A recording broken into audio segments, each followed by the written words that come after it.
Joining me now is Labor Senator Tim Ayres. Newspoll and polls in general got Labor into a lot of trouble, Tim Ayres, at the election. So how are you viewing this one? Well, forgive me, Laura, if we don't pay too much attention to this weekend's Newspoll. As you've just noted, Labor was ahead in the Newspoll and all of the published polling all the way through the last 3 years until the poll that really mattered in May of 2018. We're really going to take the time, we're going to ignore the polls, we're going to really take the time to review our policy agenda, to learn the lessons of this last defeat and to make sure that Labor offers a positive alternative going into an election which is still 3 years away. We've seen Labor in recent weeks oppose, talk about different policies, and then when it comes to voting in the parliament, you've eventually voted with the government when your amendments have been voted down. Is that going to be the same when it comes to the Ensuring Integrity Bill?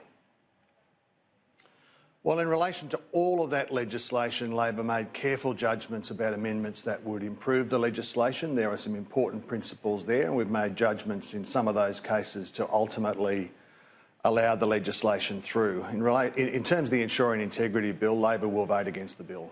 It's bad legislation. It's bad for Australian workers and Australian unions, and I believe it's bad for Australian democracy.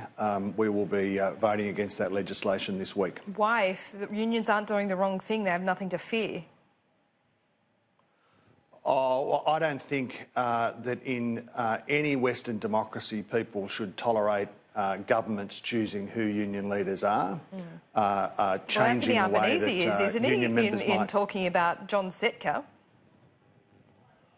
Well, that's quite a separate matter. There is the Labor Party process, and Anthony Albanese has made it very clear that John Setka should no longer be a member of the ALP. I'm a member of the National Executive of the Labor Party, and I don't comment on the internal deliberations of the Executive, but I think it's safe to say that the leader of the Labor Party has made it very clear that he doesn't believe that the Labor Party should be a home for John Setka. The Executive will deliberate that on due course. Mr Setka has made some legal applications. He's entitled to do that. I haven't seen his defence, the basis upon which he thinks that he should be able to remain in the Labor Party. But Anthony Albanese's made the case very plain and very clear and very persuasively. You say you haven't seen John Setka's defence, but do you think he has any argument to remain in the party? Well, the argument that Mr Albanese's made as the leader of the Labor Party is a very strong case. And the matters to which Mr Setka pleaded guilty are very serious matters.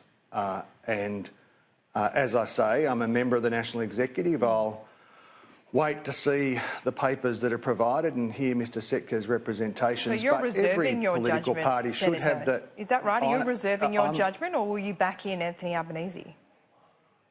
Well, I have got a long history of supporting Labor leaders and doing what's in the interests of the Labor Party and the Labor movement.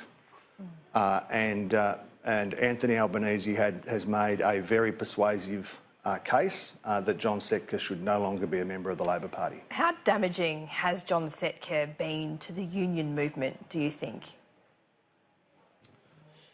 Well, the trade union movement, contrary to what you see on the front pages of some of our papers, is mostly composed of women members in unions that represent nurses and teachers and cleaners, and finance sector workers and public sector workers, female-dominated professions. It's got a modern, progressive leadership. And of course it's natural that some of our media and the public debate focuses on the sensational, but it's important to bear in mind that the trade union movement does a terrific job every day lifting up the wages of ordinary working Australians. It does it in a responsible, effective and democratic way. And the laws that are being put in front of the Parliament that were rejected in the last Parliament because they were bad laws, extreme laws, are going to have a very negative effect, if they get through, on the democratic operations of unions. And I think that's not in the interests of Australian workers, and it's certainly not in the interest of of Australian democracy. So what's been modern and progressive about John Setka's leadership, and how, you know, as I know he's the head of the CFMEU, but how is he represented or otherwise the likes of nurses, teachers and childcare workers, as you put it? Well, I don't think anybody would argue that John Setka's representative of the modern trade union movement. I think the leader of the ACTU's made it very plain that the allegations against Mr Setka were very serious, and she's called upon Mr Setka to consider his position. Ultimately, in a democracy, the leadership of individual parts of trade unions is a matter for the members of those trade unions. And that's a principle that's important to defend. And people on your argument, and I'll just, people might not like it. No, sure, but I'll just finish on this question. You know, you talk about modern progressive leadership. He doesn't represent any of that in what you've just put forward this morning. So has he set that cause back as a distraction or otherwise? Well, I think it's certainly been a distraction. But when senators and members focus on the bill, they need to focus on, or they should focus on, the merits of the legislation. Is this good legislation? Is it in the interest of Australian workplaces? Is it in the interest of Australian workers? Is it going to be good for our economy, good for our democracy? And the answer to all those questions is in the negative.